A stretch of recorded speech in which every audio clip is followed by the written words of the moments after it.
Taxi Vlog 239. It is the 22nd of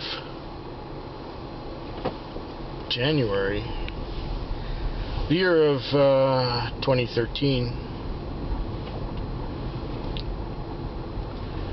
January is almost done.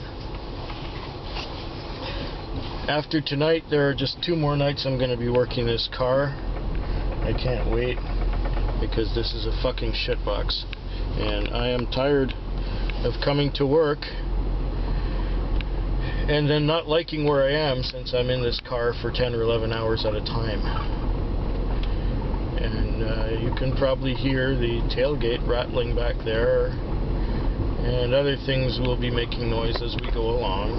Like there was one, I think that was a loose ball joint, and when the engine comes on when it's parked, it shakes and rattles, so I'm thinking there's a broken motor mount too.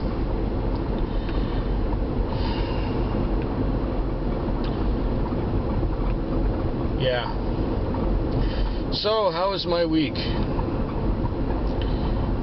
I came to work on Friday night, and it was kind of sluggish. There was gaps in between calls, and I guess it worked out okay for a Friday in January in the end. I ended up making some money.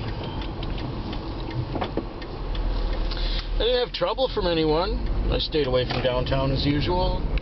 I didn't have any difficulties. I didn't have that much business either. Now, Saturday started about the same, but for a while there in the middle of the night, I started to connect, and except for one time where I got stuck out in the western communities, that time when I got stuck out in the western communities, I had 2 no loads in a row. So, you know, western communities, every call is far away from the last one, and then when I get the call,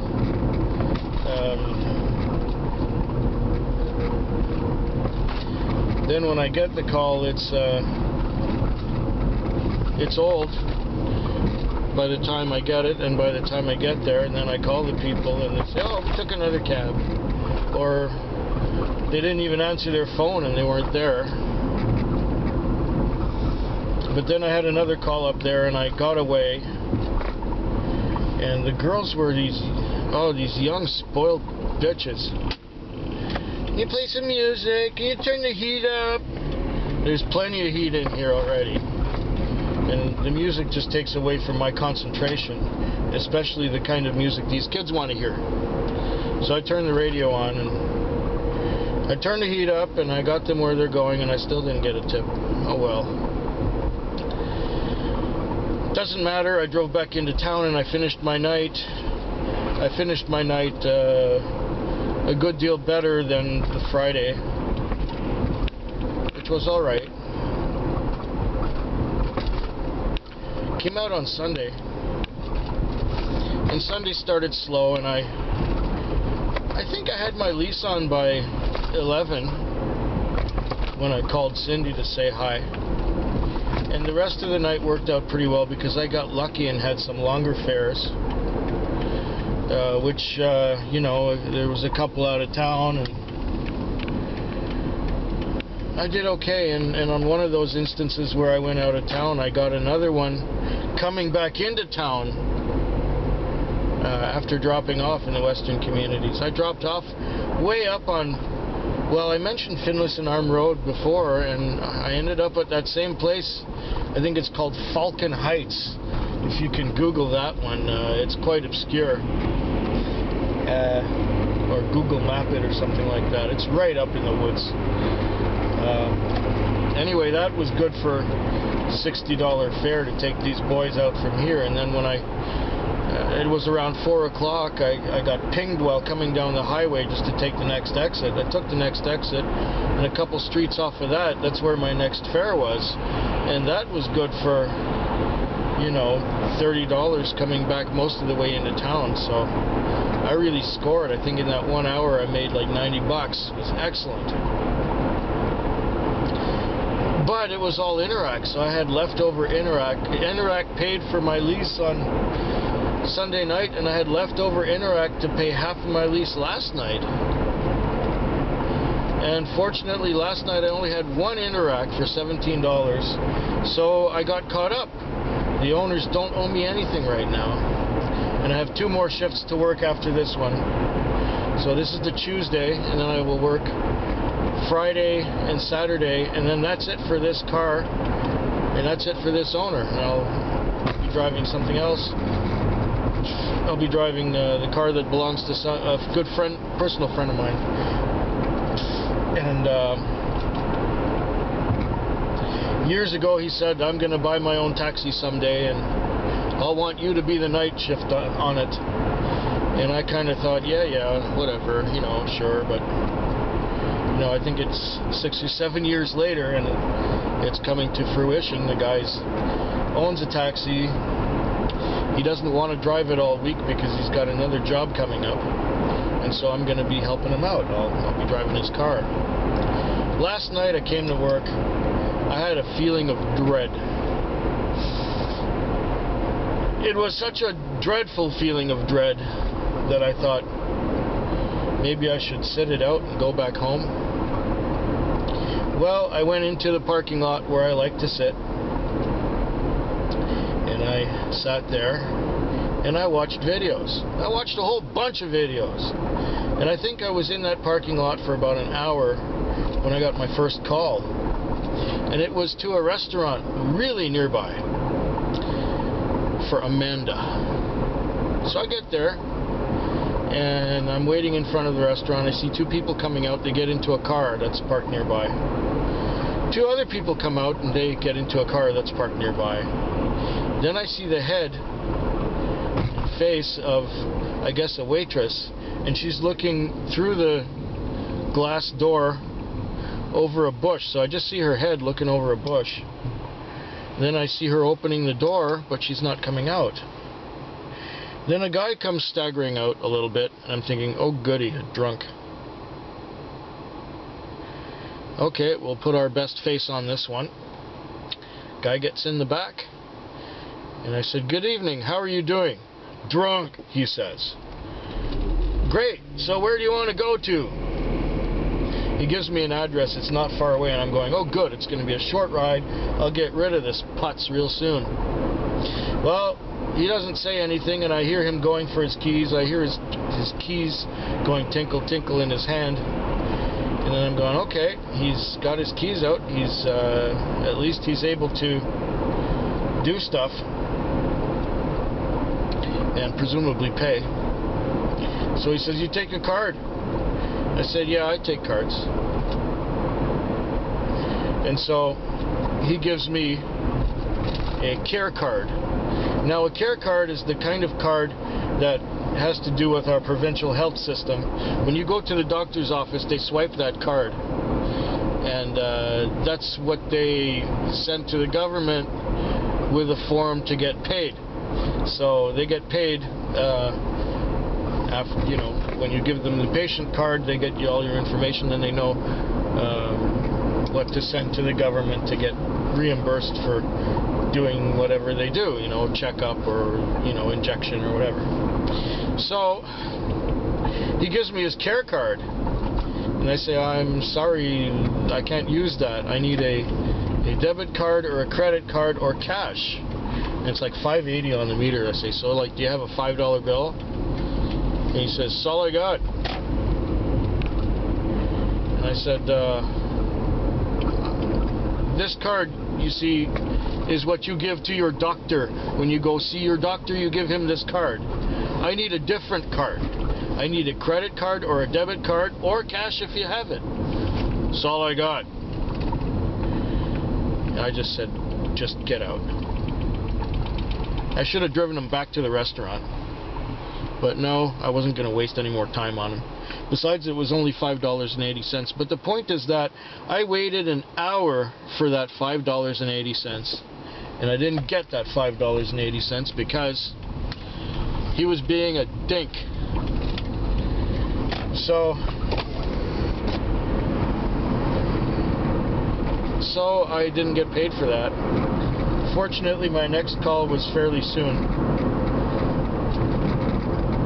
and it didn't take me very far, but it was an escort. I picked up this escort who was getting her groceries, and she said that she's an escort. I told her the story about my last customer, and she told me that she hates it when she gets somewhere, and I said, oh, is it one of those where somebody gets high on cocaine and he wants a woman right away, and so he calls you and you show up and he's asleep? She says, yeah, that's it. I said, okay. And then she talked about drugs, since we were talking about cocaine, and she said, well, yeah, and then I get there and the guy can't get it up, she says, because he's been doing this stupid drug that doesn't let him have an erection, and so he's there, and she says, well, if you can't get it up, then why did you call me? He says, well, I was alone and I just wanted somebody to be here with me. So this was the story she told me. And then I talked about drug addiction a little bit more, and I mentioned that I know someone who's going through problems with that and is having a really, really rough time kicking the habit. Because even though this friend of mine doesn't want to live that life, the temptation is too great to not go for it. It's like having a piece of cake, one last piece of cake in your refrigerator, or having one last beer in your refrigerator that you're waiting for, and you're looking so forward to having that beer that it's such a relief when you get it when you get home. Or, you know, I used to smoke. I mean, I smoked for more than 20 years. And when I smoked, it was that first cigarette in the morning. You know, you could make the decision to not have that cigarette in the morning, that first cigarette, but that first cigarette, it's like you can't function without it. And it's almost the same for this person I know. Anyway, I mentioned this to, you know, because we connected, you know. She and I, we connected. We were on the same page about people who are unable to pay or unable to do anything. And she mentioned a thing called Teen Challenge Canada. And she says it's the best program there is. It takes about a year to go through it, and it's really hard, but she says I've seen people go through it and come out completely clean without any problems. And I'm saying completely clean, really? She said, yeah, completely clean, and with no desire to want to do it again. And it's a real tough program, but it works, she says. I said, oh man, you know, I think I'm going to suggest that to a friend of mine. And sure enough, I did today. I did suggest that. Teen Canada. But I said, well, this person is not exactly a teen anymore. And she says it doesn't matter. It's for people older than teens too. And then I sort of looked at their website, and it said that most people who start abusing drugs begin at around the age 15. So maybe that's why they call it Teen Challenge, because you get addicted when you're still a teenager. Anyway, the rest of the night turned around a little bit. I think it was about 1 o'clock I had my lease on. And I made another few bucks after that. So I've got enough now to do laundry and take Cindy for pizza. We're gonna do pizza tomorrow night. We're gonna go to Pizzeria Famoso. We made a video of that place. This time we have the coupons, so we can do that. And then the next night we're gonna do our 5 weeks of laundry again. So groceries are covered. I spent over $300 on groceries last week. We still have most of them in the fridge and in the freezer, and if there are dry goods, they haven't perished yet. So that all works out. I don't know what's going to happen tonight. Oh, I should book on. I thought I had booked on already, and here I am driving around the part of town where I want to work with all my lights on. And click, click. What have I got here? Come on. Third. Oh, third isn't that bad. I could wait an hour. I could wait 5 minutes. Because I could get shunted into another zone. It's a slightly foggy night tonight. Not very foggy, just a little bit hazy, I guess. Temperature is about 4 degrees. Yeah, 4 degrees. Although I don't really trust the thermometer on the inside of the car because I don't know where the sensor is. The sensor might be right next to the exhaust pipe or the engine block, so who knows if it's giving an accurate reading. I mean, very often I'm driving around, it says +1, and I see frost on cars everywhere. So that means that +1 isn't exactly to be believed. I think it's off by a couple of degrees. But the website said 4 degrees when I was at home, and it says 4 degrees here, so that's probably close to reality. Anyhow, I'll get back to you in the small morning hours to let you know how this went. Tuesday night, as we know, is usually the slowest night of the week. I hope this is in focus.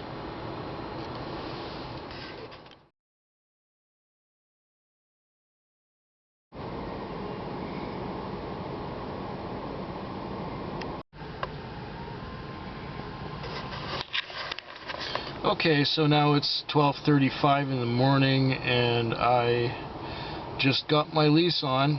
The reason I got my lease on is because I had a couple of calls, one of which was some girls who got kicked out of their hotel, and they were looking for another hotel, and they went from hotel to hotel, and no one would rent them a room because they didn't have a credit card. And cash didn't work, so I ended up taking them back to the McDonald's where I had picked them up $25 later. And I had one guy who was going downtown, said he was going to get high, and so he'll give me $20 to take him downtown and $20 to take him back. And he said he wants me to drive him down there, then he'll get high, then he'll get in my car and come back. And I said, no, I'm sorry, I do not take high people back home. If you go downtown and get what you want and bring it home and then smoke it there, that's fine. But I do not take people who are high in my car. Sorry. Well, so here I am in a car wash after the shift is over, and it turned out okay because there were a lot of people on welfare who received their money deposited directly into their bank accounts at just after midnight, and so they had a bit of money, especially the ones who are addicted to drugs. They went and they used the cab to go get high, or just to get around, or just to go to the bank to get some money out and go buy some lottery tickets at the gas station on the corner. So it turns out that I made a little profit. I guess I did okay for a Tuesday. And so on this morning of the 23rd of January, I hope yours is better than mine.